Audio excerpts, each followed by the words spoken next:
After you decided to reconsider, you wanted to hear the video yourself, you had a chance to hear it. You had a chance to hear what we had already heard, what we knew it said, what they knew it said. And there are at least 5 or 6 different things on that video audio that were in contradiction of what Madam Prosecutor said. On God, snitching bitches, I'ma tell a lie on God. That's what I'm talking about. No back and forth with you, bro. As we continue to review the motion for a fair trial submitted by Young Thug's lawyer, Brian Steele, we see a pattern developing, and it appears that Steele is pointing directly to District Attorney Adrian Love as one of the primary impediments to a fair trial. We continue with number 4.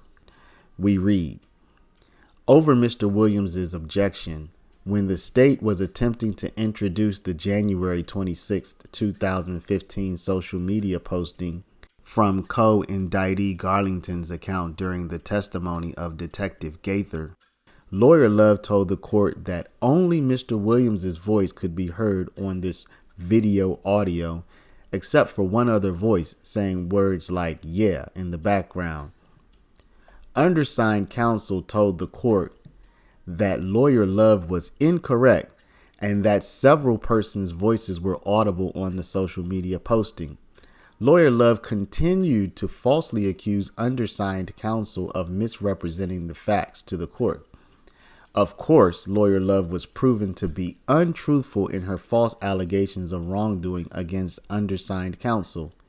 Although it was objectively proven that Lawyer Love falsely accused another member of the bar of misconduct or lying to the court did nothing to admonish Lawyer Love. This pattern of permitting prosecutorial misconduct illustrates that the court wrongly favors Lawyer Love and the state of Georgia in this case. Miss Sergeant Gaither, during the time that the gang unit became involved in the back and forth between If Gang and YSL, did you and your partner have an opportunity to look at the social media page for Demekion Garlington? Yes. Madam, can you speak up to Yes. Thank you. And around January 26th of 20, video depicted in State's Exhibit 112 Bravo Bravo have sound to it? It does. And does it have more than one voice? Yes. Do you recognize the voices? Mr. Williams and I don't want to speculate on the second person, but I do. Your Honor, State Tender State's Exhibit 112 Bravo Bravo as evidence. Any objection states 112 Bravo Bravo. Yes, sir. Basis. Foundation is your repost.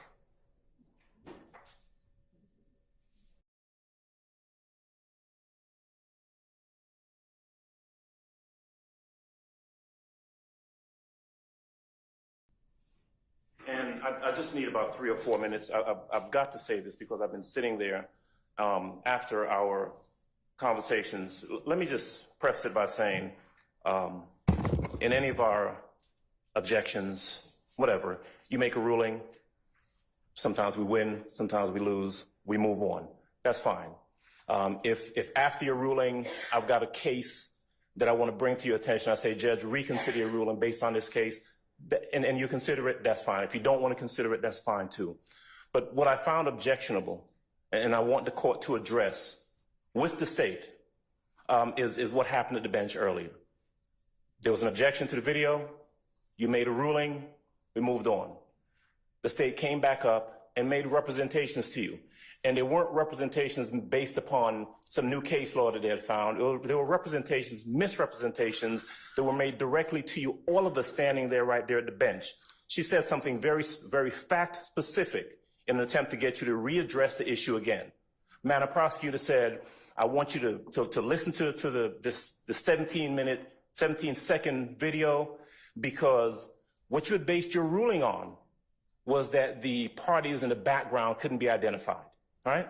And Madam Prosecutor said, to you and was not accurate. And I'm going to be charitable and say that she was disingenuous. What she said was, these people in the background, the only thing that you hear are people saying, yeah, yeah. That's it.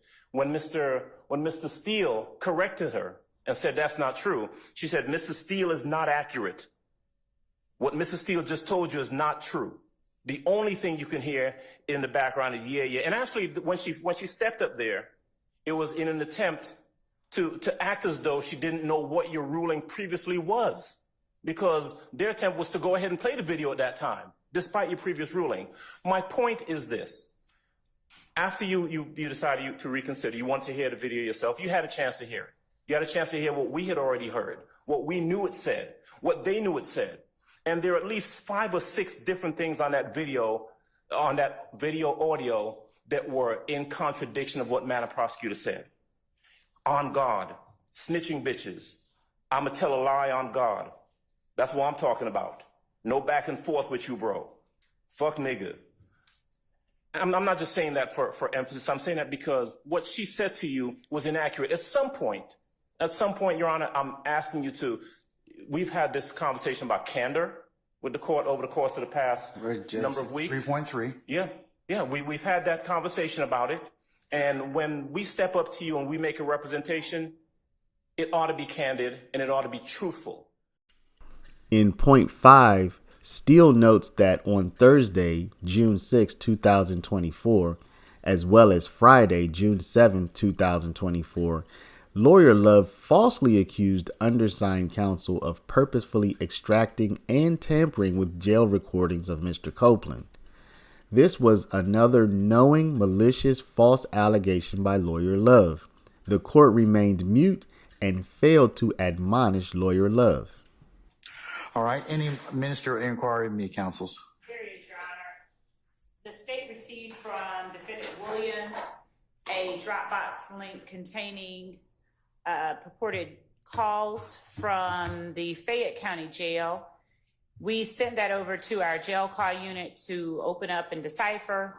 The head of our unit converted the PDF into, and so they were the link and a CDR, call detail record in PDF format were sent to the state via a Dropbox link. The head of the unit converted the PDF into an Excel format so that she could better work with it, and then went to access the calls. It appears from what she was able to see that the calls are Securus calls dating from early 2023, entirely on a particular witness's account and not by phone number. She has sent word to us to inform the court that we have no way of retrieving any calls placed using another inmate's account because they were likely overwritten at the 1-year mark. But more concerning is that the file provided was not in an ISO format. She has worked with Securus files for more than 10 years and has never seen one like this. Okay. And Your Honor, also, I'll state this in my place. The head of our unit stated that the data that is missing would have to have been literally extracted from the file itself and given to us. It would have had to have been deliberately taken away, those items that I mentioned. So those items were provided to Mr. Williams in pursuant to a request to the Securus for Fayette County. And so we are asking that they give to us what they were given. Well, I'll let any other things I need to consider. Yes, Your Honor. There is a matter regarding the jail calls that we were provided. Mr. Steele has not yet provided us the ISO file. We received something additional on a thumb drive last night. We had the deputy of our jail call unit look at that, and we are again missing. We do not have the complete file. To be able to play To be able to access it properly, to be able to look at it, authenticate the calls, the time of day, all of that. We don't have it. We were provided last night a thumb drive with with cut and pasted file names up under headings, with some additional pieces of a file that would have had to, again, have been deconstructed from the way that the file would have been given to counsel for defendant Williams. We are asking the court to compel defense counsel to turn over to the state the file in the condition, in the original condition that it was given to them, so that we may properly access and evaluate the content and the time and date and all of that, and the authenticity of those calls on that file. It has been deconstructed, and particular parts of the file have been extracted and purposefully kept out of what is given to the state. So we are asking, again, that the court compel either, you know what? And if they don't want to, then we're asking that they just be excluded. Okay. All right, Mr. Steele, do you have the raw file? Judge Glanville, Sir.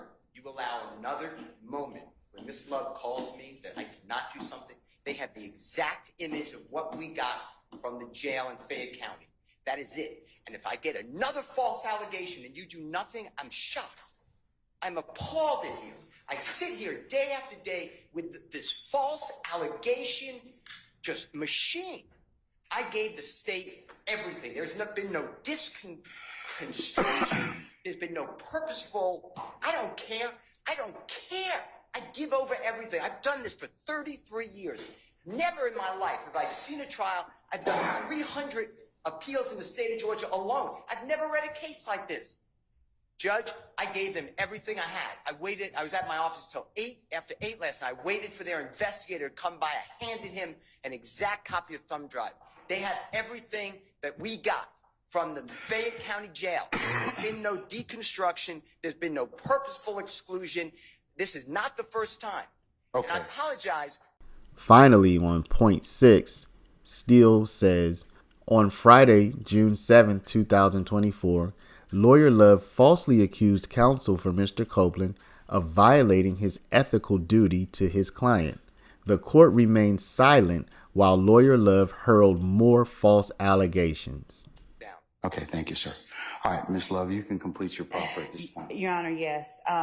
Just to relay to the court the observations that members of our office have made throughout the course of this morning and throughout the time that we've been dealing with Mr.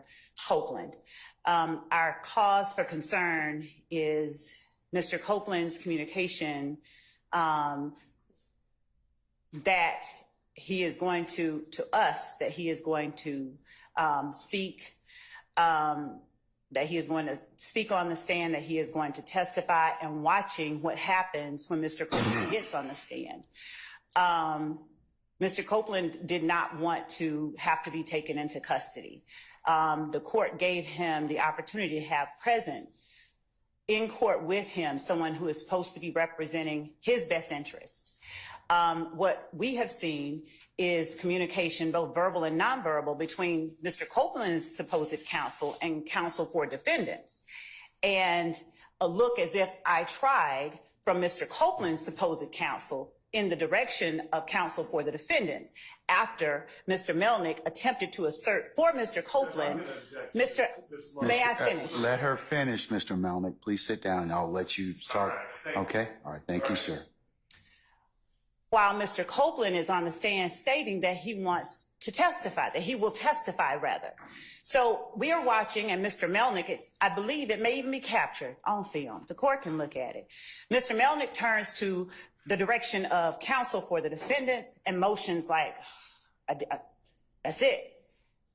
Then, upon information and belief, as we are standing out waiting for the jury to come in, Mr. Copeland requests to speak with counsel for the state, but Mr. Melnick keeps walking in. Yes, sir. What does he like to tell me, Mr. Melnick? Judge, I went back and reviewed my communications with the Fulton County District Attorney's Office in relation to Kenneth Copeland. And I found communications as late as June 5th of last year where the Fulton County District Attorney's Office had reached out to me about speaking to Mr. Copeland. speaking to Mr. Copeland concerning this trial, not about any other case, speaking with Mr. Copeland about this trial. Neither of these attorneys, no attorney at this table has ever attempted to contact me about Mr. Copeland and about his willingness or desire to testify at this trial. They have put us in this position where at the last minute, I'm trying to advise him as best I can what I think is best for him. Had they exercised the slightest bit of professional conduct, we would not be sitting here having this conversation today.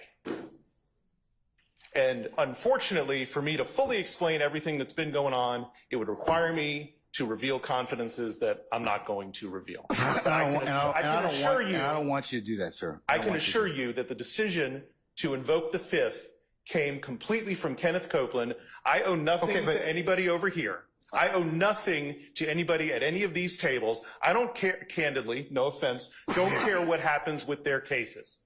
The only thing I care about is what happens to Kenneth Copeland. And for any assertion, I'm sorry, Judge, for any assertion. And that's your primary duty. It is. That's exactly right. And for an assertion to be made that I or Mr. Copeland are somehow being influenced by somebody over here is absolutely ridiculous. I take great offense to it, and I can tell Ms. Love that I am going to the State Bar to report her for contacting a witness that she knows to be represented by counsel. She and I have had conversations about Kenneth Copeland. Okay, and sir, that is whatever you decide to do outside of what the court is ruling upon. So as you can see, Steele is pointing the finger directly at Lawyer Love. And interestingly, on multiple occasions, Steele and other YSL lawyers have seemingly tried to keep Attorney Hilton out of the line of fire and direct all of their allegations, or predominantly direct their allegations, toward District Attorney Love. Tell us in the comments, what do you think? What have you observed? Also, be sure to like and subscribe to the channel. Thanks a lot for watching. We'll see y'all back on the next one.